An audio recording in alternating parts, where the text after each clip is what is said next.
Libertad de prensa no es solo poder hablar de lo que uno quiere hablar. Es poder hacerlo sin represalias ni hostigamientos. En segundo lugar, tenemos que ser objetivos. No llevarnos por el sentimentalismo, por más que pues, sea explicable. Sobre todo en el caso de los familiares y de toda la sociedad ecuatoriana que ha sabido reaccionar, como así lo destacó hace pocos minutos el periodista colombiano que fue entrevistado por usted. Esa capacidad de reacción no debemos perderla, porque es una de las fortalezas y de nuestras inexpugnables defensas para lo que nos está ocurriendo y para lo que nos puede venir. Una cosa es mirar las cosas, los asuntos desde fuera, y otra cosa es mirarlos desde dentro. Bueno, eso en mi concepto, por ejemplo, que el presidente Lenín Moreno diera a los ministros un plazo de 10 días para que capturen a Huacho. Ese es un grave error, pues no en 10 días, caramba, con un criminal de esas características internado en una selva inexpugnable. Más que todo el escenario, entonces, ¿no? Es pues una cosa claro que se pueda aventurar de esa manera. Y ahora le están tomando cuentas al presidente. ¿Qué pasa si, como ya no lo capturaron, los ministros siguen o no siguen?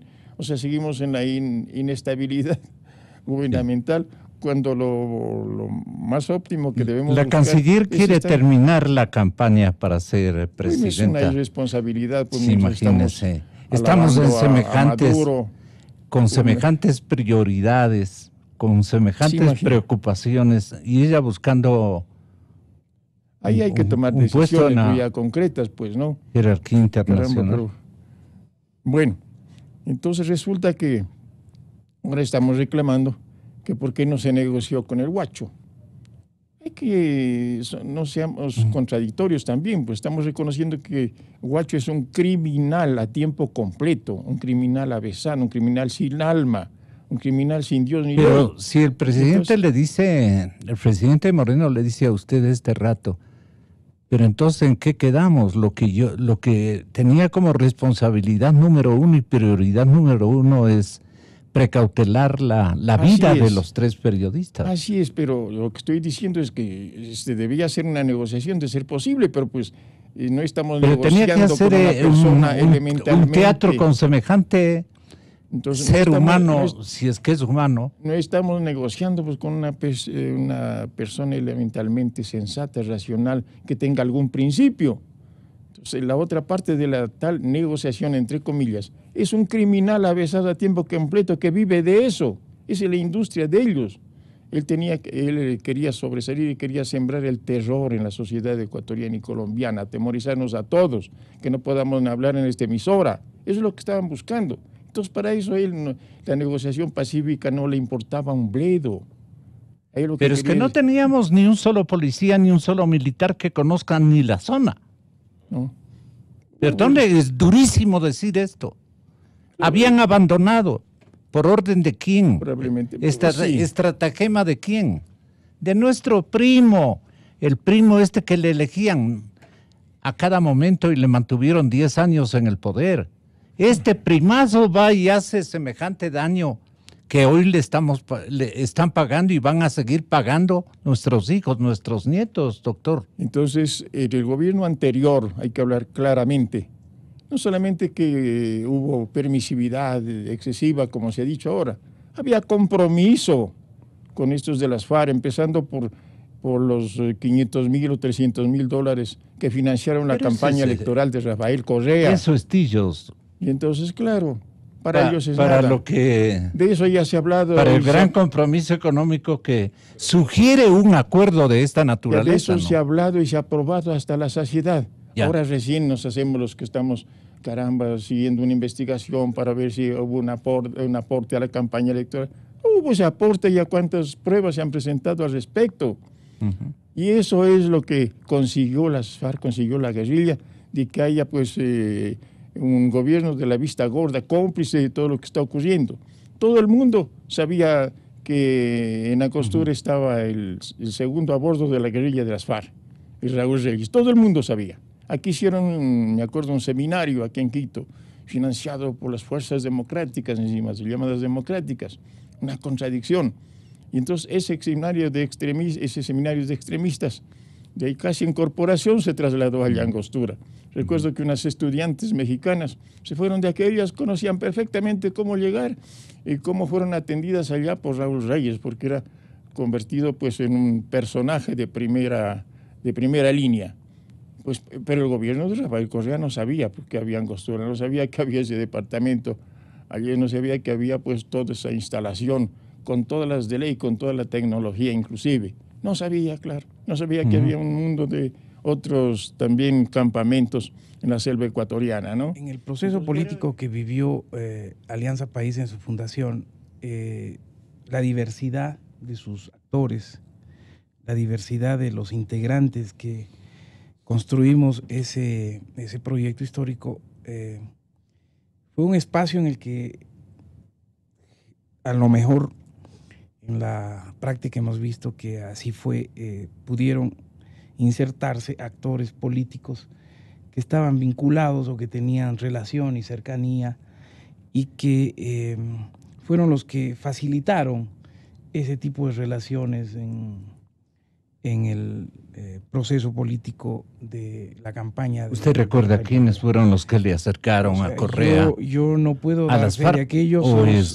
solo sé que las denuncias que se presentaron en su debido tiempo y que no fueron las que me acuerdo fueron protagonizadas por María Calle, Augusta por ejemplo. Calle. Ella fue cuestionada por ese tipo de relaciones, era incluso miembro de las FARC. Se habían presentado ahí algunas evidencias y indudablemente se puede colegir que ahí hay elementos que establecieron estas condiciones para que se puedan desarrollar este tipo de situaciones. Sin embargo, a mí me parece que de ninguna manera podemos generalizar, en el sentido de que en ese proyecto todos teníamos plena conciencia de aquello, en el sentido de conocimiento del financiamiento, por ejemplo, de la campaña. Eso es realmente una situación que en términos de la nunca se reclamaron internamente. Jamás conocimos en el escenario del financiamiento de la campaña una cosa de ese tipo. Creo que el presidente de la República en el poder, cuando es objeto de estos cuestionamientos, ahí es cuando utilizó toda la estructura que tenía a su favor para invisibilizar esas denuncias, para evitar la discusión y el tratamiento. En coyunturas en las que es complicado ese escenario, por ejemplo, esta invasión a Angostura o ese ataque a Angostura es un hecho complicado en el sentido de que frente a un ataque que afecta a la soberanía del Ecuador, en esas condiciones en las que se venía desarrollando, hace muy complicado el procesamiento de esos temas. Pero yo creo que en el escenario actual del Ecuador hay que reconocer que no le prestamos atención a una de las denuncias más sólidas, más pertinentes y además una de las más importantes y valientes aportes a la discusión de este tema, que fue Francisco Huerta Montalvo. O sea, me parece que Francisco Huerta Montalvo es el que puso sobre la mesa del debate del Ecuador un tema al que todos los actores políticos, comunicacionales, le dimos la espalda. Él habló con absoluta crudeza de que el Ecuador ya era una narcodemocracia. Y ese punto me parece que es el que debemos todos autocríticamente asumirlo. Porque ese llamado y esa alerta temprana que desarrolló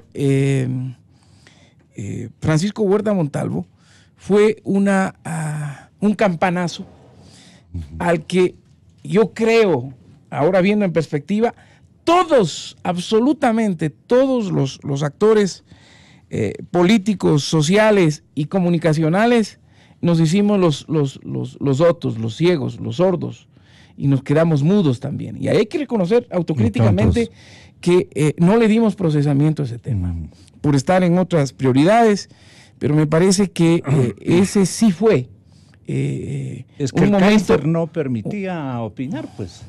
Sí, pero es una responsabilidad que como sociedad la tenemos que asumir. Sí. Y ahí hay que no hacerse ahora los que descubrimos recién el tema. Esto estaba en carpeta, esto estaba en la realidad, y todos los sectores, algunos estaban viviendo muy cómodos con esa situación. Ahora, cuando se ha roto ese equilibrio, ahora cuando vemos sangre y muerte, crueldad absoluta que jamás hemos visto en nuestro país, ahora es cuando algunos se rasgan las vestiduras. Lúgubres, ¿no? Y entonces, en este rato, yo creo que la unidad nacional es fundamental para que, incluso superando estos errores de manejo de la crisis... Claro, pero ¿qué nos lleva al consenso? Defender la paz en el Ecuador, garantizar que el Ecuador no entre en una espiral de violencia que va a derramar sangre. Ser el primer objetivo este es un nacional, objetivo nacional que debe superar ideologías, que debe superar... ¿Cómo conseguimos, doctor Medardo? Bueno, primero siendo sinceros, porque no me pueden decir de que el anterior gobierno tendría vínculos con la FARC. Ahora se ha anunciado el nombre de la señora María Augusta Calle. Esta señora que tenía vínculos directos con la FARC, sacaron fotos, recuerdo. Ella le iba a recibir, creo que a la hija del señor Reyes. Es la actual embajadora del Ecuador en Cuba. Entonces, que me expliquen cómo así una persona que tenía esa vinculación es nombrada por este gobierno, por la señora Espinosa como embajadora. Suelen decir que son los mismos. Por favor, y pues. Cecita debe saber por si favor. Son los mismos. Entonces, que nos expliquen cómo así esta persona íntimamente vinculada es nombrada embajadora del Ecuador en Cuba. Yeah. Después, yo creo que primero lo que tenemos es que profesionalizar a la administración pública. Se ha pedido que se cambien al señor Fuerzas Armadas, al señor ministro de Defensa, ministro del Interior, para profesionalizar a la Policía de Fuerzas Armadas. Que se cambie a la señora ministra de Relaciones Exteriores, que está haciendo campaña a favor de ella por un puesto. Pero sí, se robaron hasta lo de los helicópteros. Así es, pero señores, ¿cómo quieren que nosotros simplemente lleguemos a acuerdos si el presidente de la República no es capaz de profesionalizar a sus ministros y a recoger el clamor popular, el clamor de la ciudadanía? A ver, comencemos estructurando nuevamente las labores de inteligencia, porque a la guerrilla, el narcotráfico, a estos delincuentes no se les combate con helicópteros, con bombas, sino con inteligencia. ¿Seguro? Bien o mal, hay que aprovechar la experiencia de 50 años que tienen los colombianos o la tecnología que tienen los norteamericanos. No estamos pidiendo que regrese la base a Manta. Sino ahora, que hay ahora la inteligencia va a estar asesorada por los americanos, pero de lo que yo escuché ayer. Ellos tienen los archivos. Y no nos queda más que aceptar y gracias. Así es. Ellos conocen la ruta, por ejemplo, de por dónde van. No, ellos conocen todo satelitalmente. Entonces, señores, seamos honestos. Ah, no, que los gringos, que la base de Mata, olvídense de la base de Mata. Estructuremos una policía profesional, con inteligencia, unas fuerzas armadas que en vez de estar comprando los famosos chitas, 20 aviones chatarra que ya no vuelan, o los submarinos, compren lanchas rápidas, helicópteros, armamento para la gente. Entonces, señores, ¿qué están haciendo? Nada, absolutamente nada. Nos tienen entretenidos ahora con el juicio al señor fiscal. Que no debía haber denunciado lo que estaban haciendo en mi contra, y que eso es motivo para que yo sea no solamente censurado e instituido, sino también procesado penalmente. Ese es el mensaje. Si te pasa a ti, quédate callado. Ese es el mensaje ético, ese es el mensaje moral que se me está pidiendo a mí. A mí ética y moralmente me están diciendo quédate callado. Y yo soy yo y mis circunstancias. Y a veces uno sí debería quedarse callado. Porque a veces uno sí puede decir cosas que no debe decir. Yo me disculpo con la Asamblea Nacional. Hice una declaración de prensa en la que dije términos inadecuados. No en contra de alguien en particular, sino en términos generales. Yo me disculpo también porque siendo yo y mis circunstancias, en este momento está el fiscal general del Estado, procesado penalmente, o digamos, investigado penalmente por haber empezado y haber arrancado una fiscalía independiente. El verdadero interpelado fue Ortega y Gasset, vea, doctor Wilfrido Lucero. Sí, así sale, ¿no? Mire, estamos haciendo algún comentario. Yo creo que después de lo que acabamos de escuchar, al exfiscal general nos va a tocar referirnos al exfiscal y a sus circunstancias, ahora ya como exfiscal, claro. ¿no? Entonces ya son otras circunstancias, para seguir las frases del exfiscal tomadas de los pensamientos de Ortega y Gasset.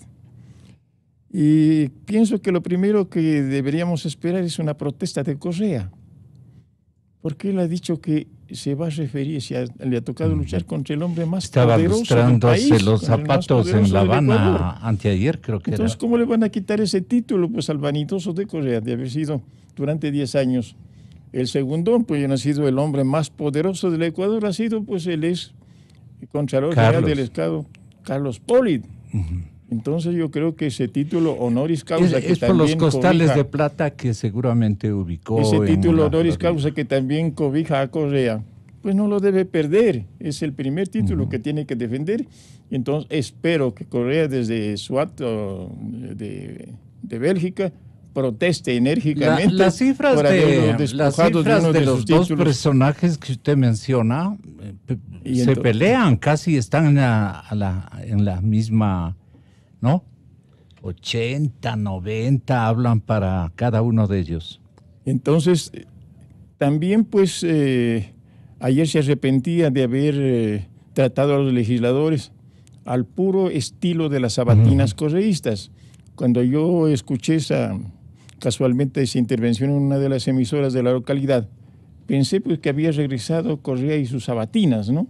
Pero había sido pues el ex contralor Carlos Pollitt, que los insultaba de cobardes y de casi ignorantes a los legisladores, a los asambleístas que lo iban a juzgar.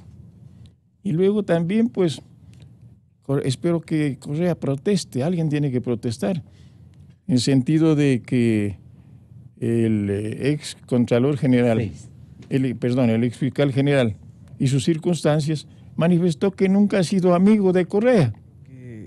El fiscal y sus circunstancias lo que hace es reflejar que en este momento en el Estado ecuatoriano no hay ninguna de las fuerzas políticas que haya logrado cohesionarse como para tener una capacidad de orientar el manejo institucional del Estado. Es decir, creo que la votación de ayer refleja que el ex fiscal efectivamente era un fiscal equidistante de todas las fuerzas políticas que están representadas en el gobierno, es decir, que no era cuota, que no era representante, ni tenía el soporte ni el apoyo de ninguna fuerza política en esa asamblea. Es decir, ni los correístas, ni los morenistas, ni de las fuerzas de oposición. Era un fiscal absolutamente en soledad. Y eso es bueno y eso es malo también en el ejercicio de la política. Y en un juicio político lo que importan son los votos, más allá de las razones, más allá de los argumentos y más allá de las circunstancias. Y creo que en este rato el escenario que vive el Ecuador después de la consulta popular es que se tiene que hacer cambios. Y de alguna manera estos movimientos que se están dando, en algunos casos obligados por esas circunstancias, están orientando a la sociedad en la búsqueda de esos cambios. Esperemos que este no sea un salto al vacío, que el remedio no sea peor que la enfermedad. Esperemos que en el manejo de la Fiscalía, que es un poder de enorme importancia, es grandísima, una de las más para grandes. La República. Para la República es una de las instancias de poder más grandes que tiene el Estado en su conjunto. Pero que ha ido a manos de inexpertos, ha ido a manos de gente que no ha asumido su rol, no ha asumido su rol. Y creo que este fiscal, en sus circunstancias, con todas sus defectos y virtudes, hay que reconocerle que en primera instancia mantuvo equidistancia y tomó decisiones que si se hubiese mantenido o hubiésemos tenido un fiscal tipo Chiriboga, a lo mejor no se hacían.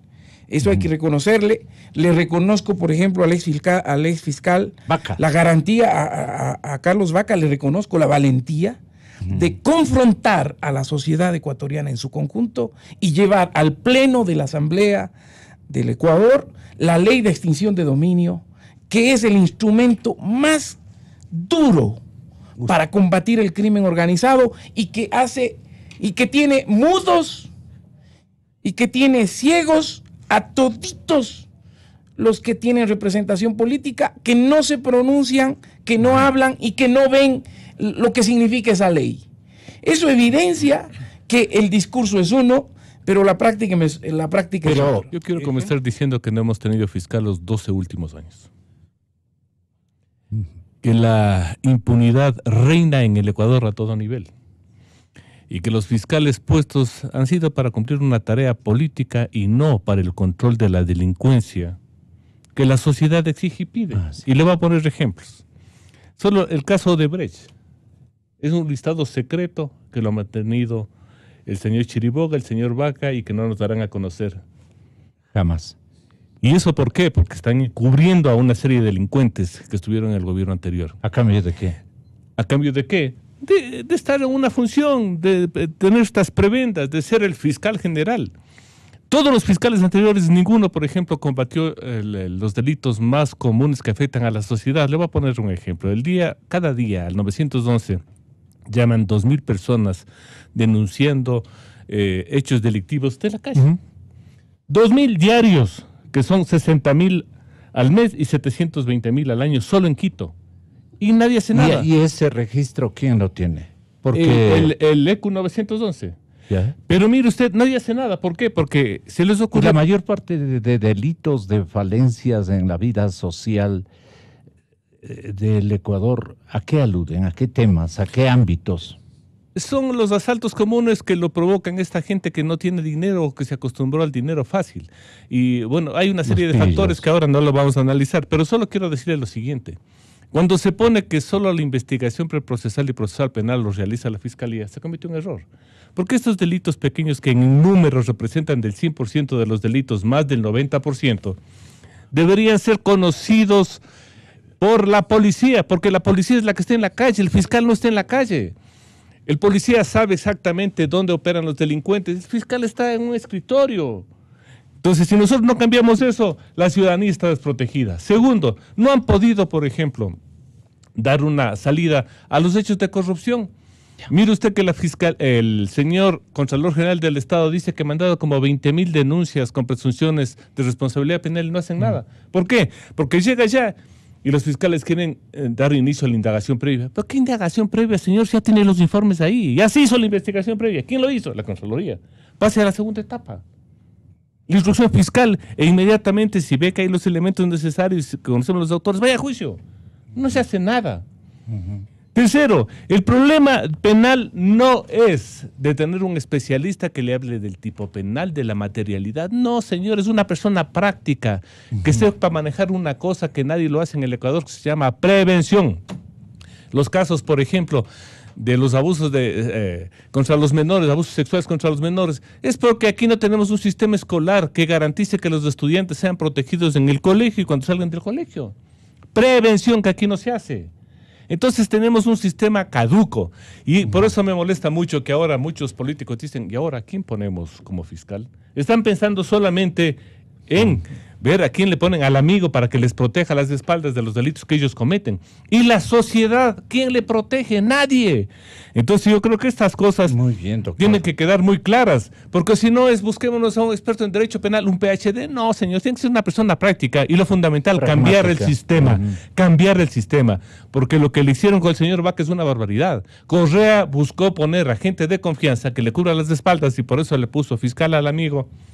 En la Administración de Justicia otro amigo, en la Contraloría otro amigo. En el Ecuador vivíamos el imaginario de que éramos una sociedad ya feliz.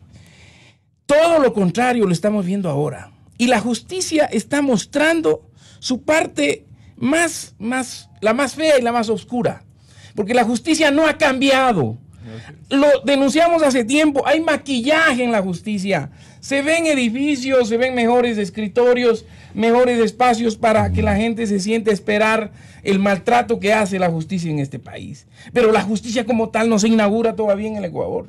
Y ese es el desafío que tendría la sociedad en esta nueva oportunidad que se construye.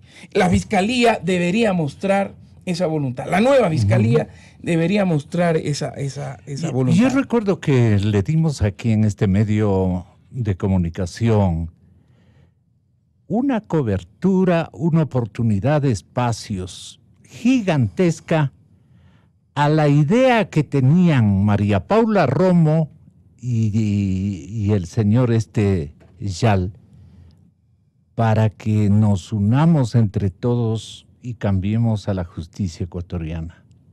Cuando yo planteé que se cambie la justicia en la constituyente, dijeron que sobre el cadáver de ellos se cambiaba, porque ya había desde ahí el control de la justicia. Y cuando yo planteé el mecanismo de que sea la propia justicia, los jueces, sin los propios magistrados que habían en ese tiempo, sin mancha, sin ningún problema, que se conviertan ellos en una Corte Suprema de transición y ellos resuelvan lo que tenían que resolver, no ahí fue dijeron culpa que yo María me quería Paula, tomar la justicia. Sino... El mandato de justicia, recuerden lo que pasó en la constituyente. Yo fui el que planteé ese mandato de justicia. Yo decía, está incompleto este proceso. La justicia tiene que cambiar. Y quienes en el discurso manejan la defensa de la justicia son los que lucran de la justicia. Y la justicia está probando que los defensores de ese tiempo no cambiaron absolutamente nada. Tenga la bondad, doctor, su última consideración, exhorto, pedido, especialmente a la gente joven. Bueno, que participe y que nos ayuden a reconstruir el Estado. Ya cayó el fiscal, ahora le corresponde al Consejo de Participación Transitorio convocar a un nuevo concurso.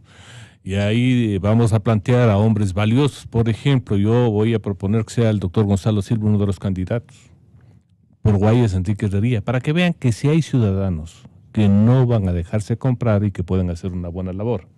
Segundo, que el Consejo de Participación Ciudadana haga una evaluación de la parte más problemática que se llama Consejo de la Judicatura, porque no podemos tener a estos señores en el Consejo manejando la justicia cuando tuvieron un compromiso con el anterior gobierno y fueron los causantes del destrozo. Tenemos bonitos edificios, sí, pero no jueces. Todos los jueces o fiscales son correístas y eso no puede ser. Tenemos que buscar la independencia de la Administración de Justicia, que es fundamental. Entonces yo creo que ya es hora de que el Consejo de Participación Ciudadana transitorio comience los concursos. Necesitamos los concursos, por ejemplo, para los 3 vocales del Consejo Nacional Electoral que están en funciones prorrogadas.